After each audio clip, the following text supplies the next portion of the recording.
오늘 우리에게 주신 하나님 말씀 함께 보겠습니다. 창세기 35장 1절에서 7절까지 말씀입니다.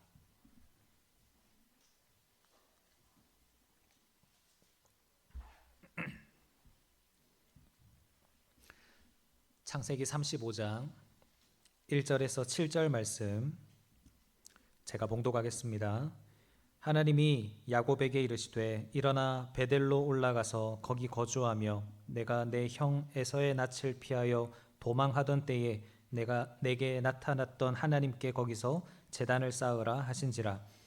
야곱이 이에 자기 집안 사람과 자기와 함께한 모든 자에게 이르되 너희 중에 있는 이방 신상들을 버리고 자신을 정결하게 하고 너희들의 의복을 바꾸어 입으라. 우리가 일어나 베델로 올라가자. 내 환난 날에 내게 응답하시며 내가 가는 길에서 나와 함께 하신 하나님께 내가 거기서 제단을 쌓으려 하노라 하매 그들이 자기 손에 있는 모든 이방 신상들과 자기 귀에 있는 귀고리들을 야곱에게 주는지라. 야곱이 그것들을 세겜 근처 상수리 나무 아래에 묻고 그들이 떠났으나 하나님이 그 사면 고을들로 크게 두려워하게 하셨으므로 야곱의 아들들을 추격하는 자가 없었더라. 야곱과 그와 함께한 모든 사람이 가나안 땅 루스 곧 베델에 이르고 그가 거기서 제단을 쌓고 그곳을 엘 베델이라 불렀으니 이는 그의 형의 낯을 피할 때에 하나님이 거기서 그에게 나타나셨음이더라. 아멘. 이렇게 기도하겠습니다. 사랑 많으신 하나님 감사합니다. 오늘도 이 예배의 시간을 기억하여서 주님 앞에 나온 모든 우리 선한 청지기들을 주님께서 맞아주시고 주의 영으로 충만하게 하여 주시옵소서. 말씀하여 주시고 깨닫게 하셔서 그 말씀대로 살아갈 수 있는 힘을 얻게 하시고 이 세상 앞에 무릎 꿇지 않고 오직 하나님께만 무릎 꿇는 신실한 주님의 자녀가 되도록 역사하여 주시옵소서. 함께 말씀을 나눌 때에 성령 하나님 우리 안에 은혜를 베푸사 그 말씀이 온전히 우리의 삶의 진리로 다가오게 하시고 그 말씀 붙들고 이번 한 주도 주님 안에서 승리하는 우리의 삶이 되도록 역사하여 주시옵소서. 감사를 드리며 예수님의 이름으로 기도합니다. 아멘. 한 주간 잘 지내셨습니까? 네, 오늘도 본문의 말씀을 가지고 일어나 베델로 올라가라 라는 제목으로 함께 말씀을 상고해 보고자 합니다. 오늘 함께 나눌 말씀은 지난 금요 기도회 때 드렸던 그 말씀의 연장선입니다. 금요 기도회 때 우리는 창세기 34장 말씀을 통해서 참 가슴 아픈 비극을 경험한 야곱 가정의 모습을 함께 살펴봤습니다. 불과 얼마 전까지만 해도 야곱은 야복 강가에서 하나님과 씨름하면서 하나님께 큰 은혜를 경험했습니다. 하지만 그 씨름하는 그 결과 이스라엘로 하나님께서 자신을 변화시켜 주심으로 또 에서의 마음을 또 돌이켜 주셔서 에서와도 극적인 화해를 하게 되지요. 하지만 그 모든 어려움과 위기가 끝이 났을 때 야곱은 영적으로 안일하게 되었고 마땅히 나아가야 했던 그 예배의 자리 베델로 나아가기보다 세상과 타협하기 좋은 세겜에 머물러 있기를 기뻐하면서 야곱의 가정에는 끔찍한 비극이 시작이 되었습니다. 영적인 가장이 영적인 야성을 잃고 묵묵하게 침묵하고 있던 그때에 하나뿐인 딸 디나는 가나안의 타락한 문화 속에서 씻을 수 없는 상처를 입게 되었고 또 이 일에 분노한 시므온과 레위 그리고 나머지 형제들이 하나님의 언약의 상징인 할례를 자신의 분노의 도구로 삼아서 세겜 사람들을 무참하게 살해하는 그런 비극이 일어났습니다. 이렇게 자신들의 뜻대로 세겜에 정착해서 살고 또 자신들의 뜻대로 세상과 타협하며 살고 또한 자신의 어떤 혈기와 분노대로 복수를 하며 살고 그렇게 자신들이 옳다 여긴 삶의 방식대로 살아왔더니 그 결과가 어떻습니까? 그들이 원하고 바라던 대로 그들의 삶 가운데 평안과 안식이 찾아왔나요? 아닙니다. 창세기 34장 30절 말씀을 보시면 야곱이 시므온과 레위에게 이르되 너희가 내게 화를 끼쳐 나로 하여금 이 땅의 주민 곧 가나안 족속과 브리스 족속에게 악취를 내게 하였도다. 나는 수가 적은즉 그들이 모여 나를 치고 나를 죽이리니 그러면 나와 내 집이 멸망하리라. 평안은커녕 야곱은 두려워하고 있습니다. 여러분, 야곱의 지난 삶을 가만히 한번 돌아보시기 바랍니다. 자신이 아버지와 형을 속인 일로 인해서 형 에서가 자신을 죽이려 했습니다. 삼촌의 집으로 피신하기 위해서 도망을 쳤지만 너무나 먼 광야의 길을 걸어가야만 하는 또 어려움에 마주하게 됩니다. 겨우 삼촌의 집에 도착을 했더니 삼촌이라는 사람이 자신을 속여서 부당하게 20년이라는 시간 동안 일을 하게 만듭니다. 하나님의 은혜로 거부가 되어서 이제 고향으로 돌아가려고 하는데 형 에서가 400명의 군대를 거느리고 자신 앞으로 달려오고 있다라는 소식을 듣게 됩니다. 야곱의 삶은 순간순간 어려움이 참 많았습니다. 그런데 그때마다 야곱은 어떻게 살아남았습니까? 야곱은 부단히 자신의 생각과 지혜를 가지고 이 자신 앞에 찾아온 위기들을 이겨내기 위해 참 많은 시도들을 해왔지만 결국 하나님께서 그를 지켜주시고 모든 어려움을 이겨낼 수 있도록 도와주시는 그 하나님의 은혜로 야곱은 살아남을 수가 있었습니다. 여기에 대한 자세한 내용은 지난 2주간 새벽 설교와 금요 기도회를 통해서 말씀을 나누었으니까 궁금하시면 찾아보시면 좋겠습니다. 그런데 참 안타까운 게 뭐냐면 그토록 크고 놀라운 은혜를 매 순간, 매 위기 때마다 경험했음에도 불구하고 야곱은 영적인 나태함과 또 자신의 연약함 때문에 또다시 무서운 위기를 자초했다라는 사실입니다. 살기 좋은 세겜 땅 근처에 자리를 잡고 살면서 그 세상과 타협하며 살아가다가 결국 모든 가나안 족속이 연합하여서 자신과 자신의 가정에게 복수하기 위해서 기회를 엿보고 있는 그 상황. 내 힘으로는 도저히 내 가족들을 지켜낼 수 없을 것 같은 그런 절체절명의 상황, 캄캄한 위기의 순간이 또 찾아오게 된 것입니다. 우리는 야곱의 이러한 모습을 보면서 중요한 질문 하나를 던져야 합니다. 우리도 야곱처럼 여러 어려운 삶의 위기 앞에서 하나님의 은혜로 그것을 잘 이겨왔음에도 불구하고 우리의 연약함과 또 영적인 나태함 때문에 또는 나의 잘못된 선택 때문에 계속 반복적으로 삶의 위기를 자초하고 어려움 가운데로 내몰리는 그런 상황 속에서 우리는 도대체 어떻게 이 어려움과 위기를 이겨낼 수가 있는가라는 질문을 던져야 합니다. 나의 연약함으로 인해서 끊임없이 반복적으로 찾아오는 이 삶의 어려운 위기를 어떻게 벗어날 수 있고 어떻게 일어날 수가 있는가? 이 질문에 대해서 하나님은 오늘 본문 1절에서 분명한 답을 말씀해 주고 계십니다. 일어나 베델로 올라가라. 내 생각과 판단에 의해서 머무르기로 작정했던 그 세겜에서의 장막을 이제는 걷어버리고 하나님께서 임재하셨던 자리, 은혜의 자리, 하나님의 집인 베델로 올라가라 라고 말씀하시는 거예요. 이것이 끊임없이 반복적으로 찾아오는 영적인 위기와 어려움들을 이겨낼 수 있는 가장 확실한 해결책이자 결론이라고 할 수 있습니다. 그런데 우리는 여기서 한 가지 더 질문을 던져야 합니다. 하나님께서 베델로 올라가라 하셨는데 그러면 베델로 가기만 하면 끝인가? 라는 겁니다. 내 삶에 위기가 찾아오고 영적인 어려움을 경험할 때 그래 내가 이렇게 참 힘이 드니까 하나님 앞에 예배 드리러 가야지. 이번 주일에는 꼭 교회를 가서 하나님께 예배를 드려야지. 이렇게 결단을 하죠.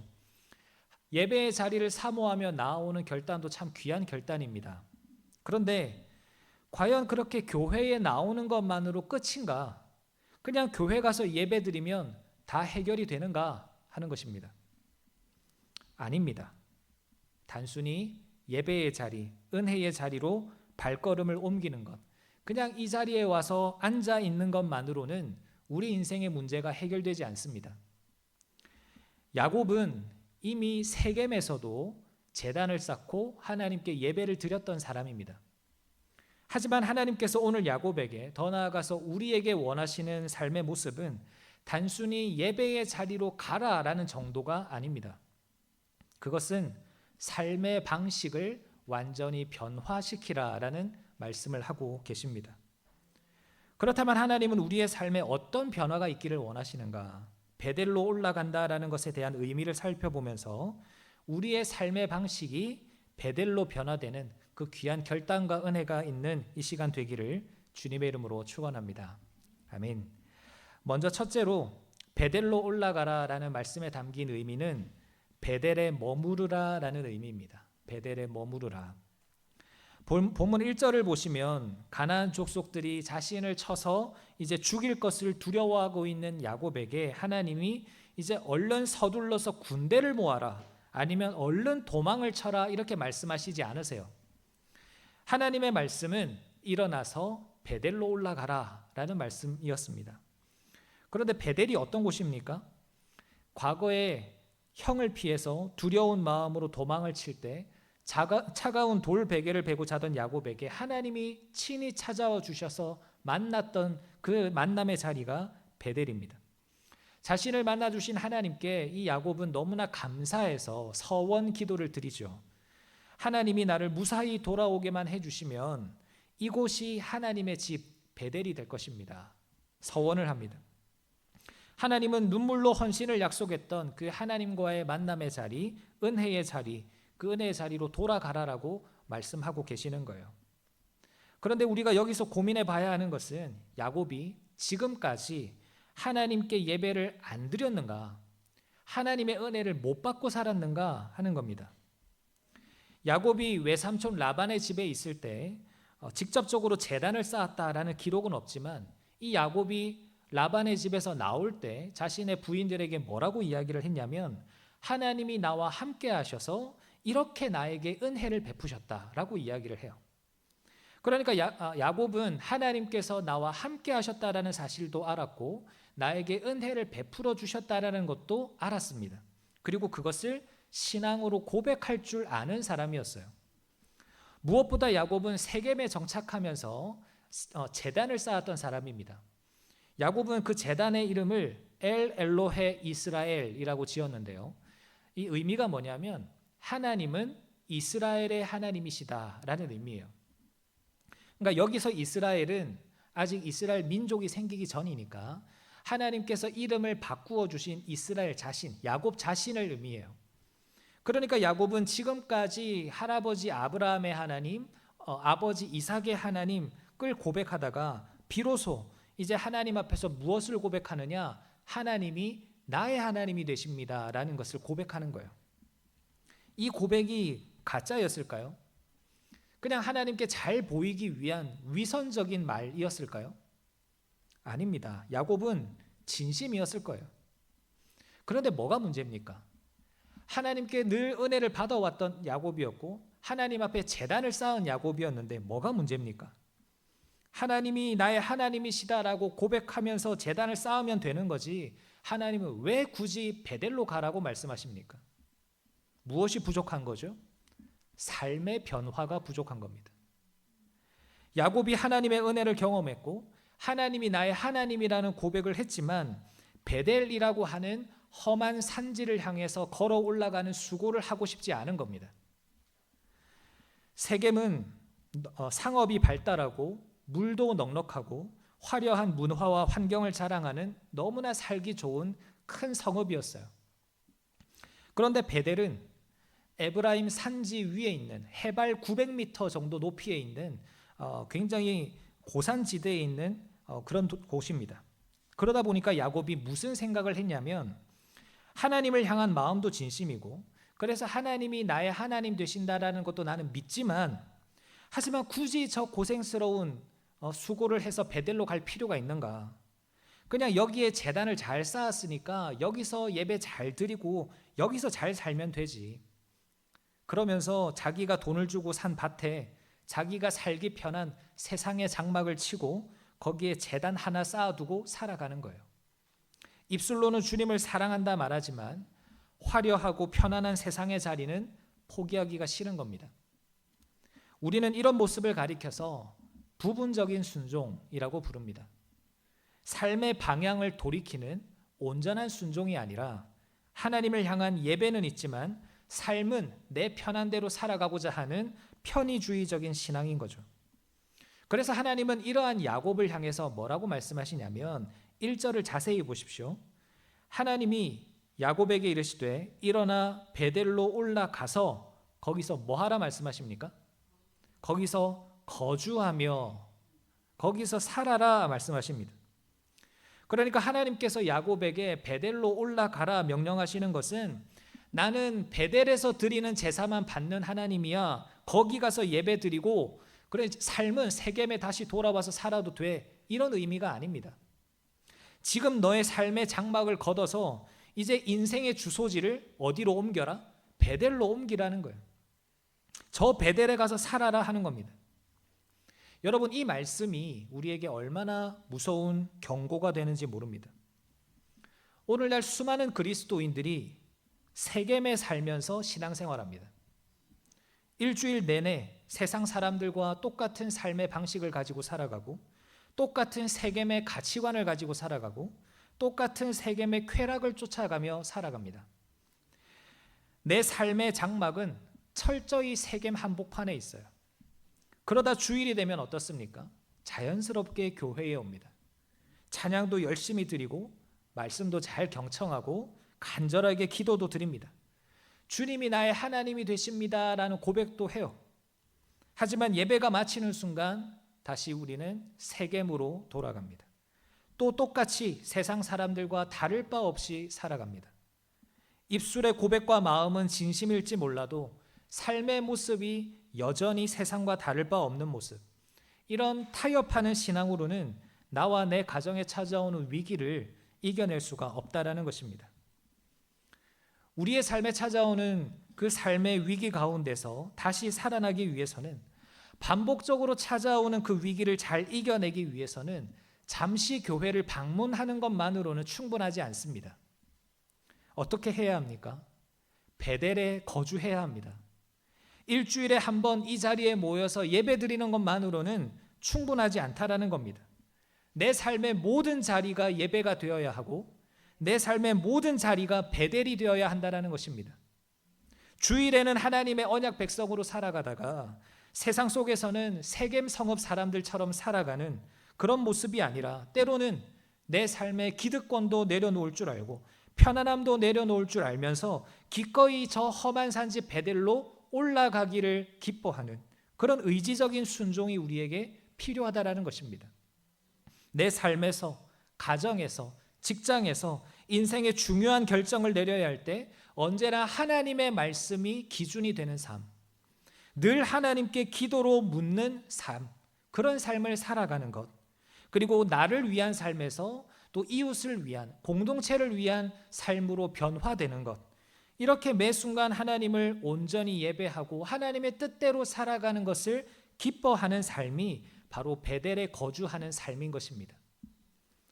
사랑하는 여러분, 고백은 그럴듯하게 하면서 여전히 내 삶은 세상 가운데 남아있기를 원하는 세겜에서의 삶의 모습을 이제는 다 정리하게 되시기를 바랍니다. 일주일에 한 번 이 자리에 나오는 것만으로는 충분하지 않습니다. 하나님은 우리의 삶이 예배의 자리, 베델이 되기를 원하십니다. 기꺼이 하나님과 말씀과 기도로 교제하시는 여러분 되시기를 바랍니다. 기꺼이 내 이웃을 내 몸과 같이 사랑할 줄 아는 하나님의 뜻을 따라 사는 우리가 되기를 바랍니다. 그것이 저 산지 위에 있는 베델을 향하여 나아가는 삶인 것이고 그 베델에 거주하는 삶입니다. 우리 모두가 그 베델에 영원히 거주하게 되기를 주님의 이름으로 축원합니다. 아멘. 둘째로 베델에 올라가라라는 말씀에 담긴 의미는 우상을 제거하고 거룩하게 살라라는 의미입니다. 우상을 제거하고 거룩하게 살라. 본문 2절을 보시면 이렇게 베델로 올라가라라는 명령을 들은 야곱이 자기 가족과 함께하는 모든 사람에게 단호하게 명령을 내립니다. 뭐라고 명령하냐면 너희 중에 있는 이방 신상들을 버리고 자신을 정결하게 하고 너희들의 의복을 바꾸어 입으라 라고 말합니다. 야곱은 자신들 안에 있는 모든 우상을 다 버리라 라고 명령해요. 여러분, 하나님의 언약 백성인 야곱의 가정에 우상들이 있었을까요? 아마 라헬이 친정에서 훔쳐온 드라빔 또 있었을 뿐만 아니라 지난 34장 말씀을 자세히 보면 세겜 성읍 남자들을 이 야곱의 아들들이 무참하게 살해한 이후에 그 성읍에 있는 모든 재물과 또 물건들을 다 빼앗아 오는데 아마 그때 세겜 사람들이 섬겼던 우상들이 포함이 되어 있었을 거라 생각합니다. 입술로는 하나님을 부르고 하나님의 언약 백성이라고 말은 하지만 실제 삶 속에서는 세겜 성읍 사람들과 별 다를 바 없이 가나안의 우상을 섬기고 세상의 풍요와 향락을 즐기며 살아가고 싶은 삶, 그런 삶을 이제는 끊어내야 한다라고 야곱은 말하고 있습니다. 그리고 이방 신상을 버릴 뿐만 아니라 자신을 정결하게 하면서 옷을 바꿔 입어라 이야기를 하죠. 여러분, 고대 사회에서 옷은 자신의 정체성, 신분, 삶의 방식 이런 것들을 의미합니다. 그러니까 세겜에서의 그 타락한 문화 가운데 찌들어 있던 옷, 폭력과 문란함으로 얼룩진 그 더러운 옷을 이제는 다 벗어버리라 라는 겁니다. 이것은 단지 목욕 한번 깨끗하게 잘 하라는 것이 아니죠. 베델로 올라간다라는 것은 죄를 완전히 뉘우치는 그런 일이라는 겁니다. 그래서 그냥 죄를 한번 뉘우치고 끝 이게 아니라 옷을 갈아입는다는 것, 이 의미처럼 내가 벗어버린 옷, 그 옷을 이제는 더 이상 찾지 않게 된다라는 것. 더 이상 어떠한 유혹이 찾아와도 다시는 그 과거의 더러운 옷, 세상의 옷을 주워 입지 않고 거룩을 옷 입겠다라는 결단인 것입니다. 하나님의 백성이라는 정체성으로 옷 입은 이후에는 죄의 종으로 다시 돌아가지 않겠다라는 거예요. 매일 매 순간 베델로서의 삶, 거룩한 삶을 나의 삶의 방식으로 유지하겠다라는 선언을 하라는 겁니다. 이 야곱의 명령 앞에 가족들이 어떻게 반응하죠? 4절을 보시면 그들이 자기 손에 있는 모든 이방 신상들과 자기 귀에 있는 귀고리들을 야곱에게 주는지라 야곱이 그것들을 세겜 근처 상수리 나무 아래에 묻고. 야곱의 말을 들은 그 즉시 모든 가족들과 함께한 사람들이 자신들이 가지고 있던 우상들과 귀고리들을 다 내어놓습니다. 여기서 귀고리를 내어놓았다라는 의미는 그 당시의 귀고리가 단순한 장신구가 아니고 그 당시 이방신의 형상이 새겨져 있는 일종의 호신용 부적 같은 것이었기 때문입니다. 그러니까 하나님 외에 자신들이 믿고 섬기던 것들을 다 정리해서 야곱 앞으로 가지고 온 거예요. 이렇게 자신들이 가지고 있던 값비싸고 귀중한 우상들 그리고 그 물건들, 이것들을 다 모아서 이제 야곱이 어떻게 합니까? 자, 이걸 다 모았으니까 창고에 잘 정리해 두자 이렇게 이야기합니까? 아니면 우리가 저기 산지로 이사를 가니까 이제 거기 가서 필요하게 된 물품들을 좀 구입하기 위해서 비상금으로 좀 잘 챙겨두자 이렇게 이야기합니까? 야곱은 세겜 근처 상수리 나무 아래에 다 묻어버립니다. 나무 아래에 다 묻었어요. 묻은 이유가 무엇입니까? 묻는다라는 것은 꺼내보지 않겠다라는 겁니다. 그 우상들과 나를 유혹하던 그 죄의 관습들과 이제 완전한 결별을 선언하는 것입니다. 사랑하는 여러분, 우리가 베델로 올라가서 살려면, 우리가 베델에 거주해서 살려면 반드시 내 안에 있는 우상들을 제거해야 합니다. 결별해야 돼요. 내 손에 여전히 우상이 들려져 있으면 결코 가파른 그 베델의 은혜의 산을 올라갈 수 없기 때문입니다. 지금 우리 마음 장막 안에, 나의 은밀한 그 마음의 방 안에 어떤 이방 신상들이 숨겨져 있습니까? 겉으로는 거룩한 것처럼, 아주 괜찮은 사람처럼 입가에 미소를 띠면서 나를 포장하지만 내 성공과 안락함을 위해서 끝내 놓지 못하는 돈의 우상이 있지는 않는지, 어떻게든 남들보다 더 높은 곳에 올라가고 싶어하는 성공의 우상이 있지는 않는지, 세상이 주는 그 즐거움을 포기하지 못하는 그 쾌락의 우상이 있지는 않는지를 우리는 돌아봐야 합니다.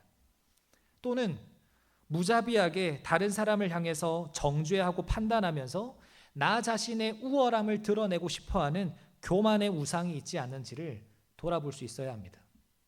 하나님은 분명히 우리에게 말씀하세요. 세겜의 옷을 벗고 우리가 쥐고 있는 그 모든 우상들을 다 내려놓고 그것들을 땅에 묻으며 철저히 그것들과 결별하라, 단절하라 말씀하십니다. 우리는 이것을 회개라고 불러요. 회개. 회개는 하나님 앞에 나와서 그냥 한번 울면서 용서해 주세요라고 말하는 것이 아닙니다. 회개는 내 안에 있는 모든 죄와 우상들을 십자가라고 하는 나무 아래 다 묻어놓고 다시는 그것을 꺼내보지 않고 그것으로부터 돌아서는 것을 회개라고 말합니다. 아깝다고 마음 한구석에 은근슬쩍 묻어두려 하지 마십시오. 나중에 급할 때 또 써먹겠다고 여지를 남겨두지 마시기를 바랍니다. 적당히 회개하는 척만해서는 우리가 결코 위기 앞에서 회복될 수가 없습니다. 오늘 이 시간 우리의 영혼을 병들게 하고 우리의 가정을 위협했던 모든 내 안에 있는 우상들을 예수 그리스도의 십자가 아래에 다 묻어버리시기를 바랍니다. 세상의 더러운 옷들을 벗어던지고 예수 그리스도의 거룩한 옷을 입고 평생토록 그 거룩과 정결함을 유지하는 우리가 되어야 할 줄로 믿습니다. 참된 회개를 통해서 거룩한 삶 살아가시는 우리 모두가 되시기를 주님의 이름으로 축원합니다. 아멘. 마지막으로 베델로 올라가라 라는 말씀에 담긴 의미는 세상이 아닌 하나님을 두려워하라 라는 의미입니다. 세상이 아닌 하나님을 두려워하라. 야곱의 가정은 드디어 우상을 다 묻어버리고 베델을 향해서 올라갑니다. 그런데 이 야곱의 가족들이 베델을 향해서 올라가는 그 길이 안전한 길이었을까요? 아마 야곱의 눈에는 그렇지 않았을 겁니다. 세겜에서 베델까지는 대략 45km에서 50km 정도 되는 거리인데 바로 앞에 34장 30절에서 야곱이 뭐라고 말했습니까? 이 가나안 족속들이 우리가 행한 이 일들 때문에 우리 가족들을 공격해서 우리를 다 죽여버릴 거다. 우리 집이 멸망할 거다 라고 말하면서 두려움에 사로잡혀 있었죠. 그런 야곱이 45km 이상 되는 그런 길을 걸어서 베델로 간다라는 것은 그야말로 가나안의 연합군 앞에 온 가족을 무방비로 노출시키는 아주 위험한 일이라고 생각되었을 겁니다. 그런데 야곱이 모든 우상을 다 나무 아래에 묻어버리고 결단하고 베델로 나아갔을 때 어떤 일이 일어납니까? 5절 말씀을 우리 다 함께 읽어보겠습니다. 5절입니다. 시작. 그들이 떠났으나 하나님이 그 사면 고을들로 크게 두려워하게 하셨으므로. 아멘. 야곱은 가나안 민족들의 칼날을 무서워해서 벌벌 떨었는데 막상 뚜껑을 열어보니까 어떻습니까? 쫓아와야 될 가나안 민족들, 칼을 들고 우리를 향해 달려와야 될 그 가나안 민족들이 오히려 야곱의 가족들을 어떻게 했습니까? 두려워했습니다. 추격조차 하지 못하고 숨어버린 겁니다. 하나님께서 친히 그들 가운데 역사하셔서 알 수 없는 두려운 마음을 심어주셨기 때문입니다. 이 구절을 히브리어 원어로 보면 티타트 헬로힘이라고 해서 하나님이 주신 공포가 그들 가운데 있었다라고 이야기를 합니다. 하나님께서 그들의 마음을 친히 흔드시고 야곱을 두려워하도록 역사하신 거예요. 여러분, 이 사실이 의미하는 바가 뭘까요? 야곱이 세상의 풍요를 따라서 안일한 신앙을 가지고 또 나태하게 적당히 타협하면서 세겜에 머물렀을 때는 야곱은 철저하게 어떤 사람으로 변화됩니까? 세상을 두려워하는 무기력한 사람이 됩니다. 가나안 민족들, 특히 세겜 성읍 사람들과 함께 잘 살아보려 했지만 결국 돌아오는 것은 불안한 삶이었어요. 타협하면 평안할 것 같고 오히려 세상이 나를 잘 대해줄 것 같고 위해줄 것처럼 생각을 했지만 세상은 오히려 자신에게 위협이 되는 존재가 되었습니다. 그러나 야곱이 우상을 땅에 묻어버리고 내가 어떠한 어려움과 위험이 찾아온다 할지라도 저 예배의 자리 베델로 나아가겠다라고 결단하면서 나아가니까 상황이 역전되는 겁니다. 우리가 세상을 두려워하면서 타협하면 세상은 우리를 우습게 여기고 만만하게 여깁니다. 하지만 우리가 세상을 향한 두려움을 끊어내고 오히려 하나님을 두려워하면, 이것을 경외라고 하죠. 하나님을 경외하면 그때부터는 반대로 세상이 우리를 두려워하기 시작한다라는 겁니다. 이것은 우리를 향해서, 교회를 향해서 공포심을 느낀다, 이런 의미보다는 함부로 하지 못한다라는 거예요. 이것이 자기 백성을 지키시는 하나님의 보호하심입니다. 오늘 이 시대를 살아가는 우리의 모습을 한번 진지하게 돌아보면 좋겠습니다. 우리는 직장이나 사업터에서 또는 사람들과의 관계 속에서 얼마나 많은 순간 세상의 눈치를 보면서 살아갑니까? 주일 성수를 잘 하려고 하고 또 말씀대로 정직하게 살아가려고 하다 보면 혹시나 세상에서 도태될까 봐, 뒤처질까 봐 두려워합니다. 승진에서 밀릴까 봐 두렵고, 사람들에게 무시당할까 봐 두렵고, 경제적으로 큰 손해를 볼까 봐 두렵습니다. 그래서 세상 사람들과 적당히 섞여 살면서 세겜의 방식을 따르면서 이럴 때는 그리스도인처럼 살다가 또 이럴 때는 세겜 성읍 사람들처럼 살아가기도 합니다. 하지만 우리가 기억해야 하는 것은 무엇입니까? 세상의 방식을 따르고 사람의 눈치를 본다라고 해서 우리의 인생이 안전해지는 것이 아니라는 사실입니다. 오늘 본문의 야곱의 인생에서 우리가 발견하게 되는 진리는 우리가 세상을 두려워하는 것이 아니라 오직 하나님을 두려워하고 경외할 때 그 하나님이 친히 앞서 우리 가운데 행하시면서 우리의 보호자가 되어 주신다라는 사실입니다. 우리가 세상을 두려워하면 불안할 수밖에 없지만 하나님을 두려워하면 세상이 우리를 두려워하고 함부로 하지 못합니다. 야곱은 그 하나님의 보호하심을 경험하고 있는 거예요. 이런 차원에서 하나님께서 베델로 올라가라 라고 말씀하시는 그 의미가 무엇입니까? 더 이상 세상을 두려워하면서 죄의 종으로서 불안함 가운데 살아가지 말고 오직 만군의 여호와 하나님만을 두려워하고 경외함으로 그 하나님의 온전한 보호하심 아래에 거하라라는 명령입니다. 우리가 세상의 위협과 사람의 평가를 두려워하는 이유는 세상이 강해서가 아닙니다. 우리의 영혼 깊은 곳에서 하나님을 향한 경외심을 잃어버렸기 때문에 세상을 두려워하는 겁니다. 삶의 주관자가 하나님이라는 사실, 나의 생사화복을 주관하시는 분이 하나님이시라는 사실을 내가 잃어버리고 그것을 믿지 못하니까 그 믿음이 희미해지니까 자꾸만 눈앞에 보이는 세상이 두려워 보이는 거예요. 세겜 성읍에 주저앉은 야곱이 바로 그런 상태였던 겁니다. 하지만 하나님은 야곱에게 분명히 말씀하십니다. 일어나 베델로 올라가라. 세상을 향했던 두려움의 시선을 거두고 이제는 하나님을 두려워하면서 하나님을 경외하면서 하나님의 보호 아래에 살아가라 말씀하십니다. 실제로 베델에 도착한 야곱의 모습을 한번 보십시오. 그가 제단을 쌓으면서 그 제단의 이름을 뭐라고 짓습니까? 엘 베델, 베델의 하나님이라고 짓습니다. 이제 야곱은 세상의 위협을 두려워하는 사람이 아니라 자신을 만나주시고 험한 세월 속에서도 끝까지 자신을 지켜주신 그 하나님 자체를 두려워하고 경외함으로써 참된 예배자로 세워지게 되는 것입니다. 사랑하는 여러분, 인생의 위기 앞에서 세상의 위협 때문에 불안해하시고 또 두려워하시는 분이 계십니까? 당장 눈앞에 보이는 그 경제적인 손해와 또 사람들의 시선이 두려워서 적당히 타협의 자리에서 머뭇거리지 마시기를 바랍니다.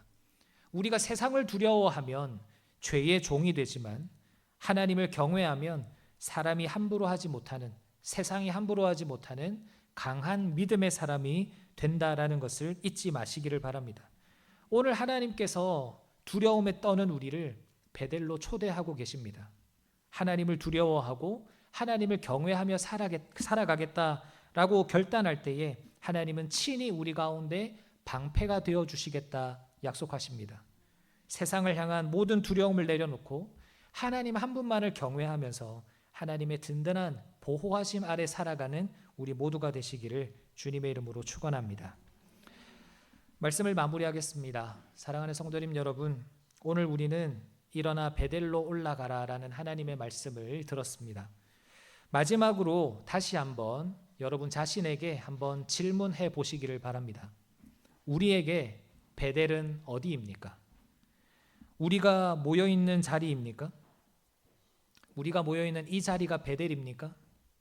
일주일에 한 번 찾아와서 잠시 머물렀다가 떠나가는 이 자리가 베델입니까? 아닙니다. 베델은 단순한 자리나 장소가 아닙니다. 베델은 삶의 방식입니다. 단순히 주일 예배에 참석했다라고 해서 나는 베델로 올라왔다 착각하시면 안 됩니다. 주일에는 거룩하게 예배를 잘 드렸지만 이 문을 나서는 순간 똑같이 세겜의 방식대로 세겜의 가치관대로 살아간다면, 그리고 내 마음 깊숙한 곳에 있는 그 우상을 버리지 못하고 그것을 붙들고 살아간다면 우리는 베델이 아니라 세겜에 머물러 있는 사람입니다. 교회 안에 발을 들여놓았다고 해서 베델로 올라갔다라고 생각하지 마시고 우리의 삶을 변화시켜야 합니다. 일상의 삶 속에서 하나님의 다스림 아래에 온전히 거주하는 삶, 매일매일 내 안에 있는 더러운 우상들을 십자가 아래에 묻어버리고 온전한 회개로서 우리 자신을 정결하고 거룩한 삶의 모습으로 유지하는 삶, 그리고 세상의 눈치를 보는 두려움에서 벗어나서 하나님을 두려워하고 경외하는 삶, 우리가 이러한 방식으로 살아갈 때에 우리는 비로소 베델에서의 삶을 살아가게 되는 것입니다. 오늘 이 시간 우리 안에 남아있는 이 세겜의 장막들을 미련 없이 걷어내시기를 바랍니다. 종교적인 껍데기를 벗어버리고 우리의 삶의 방식 자체가 온전한 베델로 변화되는 거룩한 결단이 있기를 바랍니다. 그래서 하나님께서 친히 내 방패가 되어주셔서 내 힘이 아닌 하나님의 보호하심과 능력으로 매일의 삶 속에서 참된 평안과 안식을 누리며 살아가시는 저와 여러분 되시기를 주님의 이름으로 축원합니다. 아멘.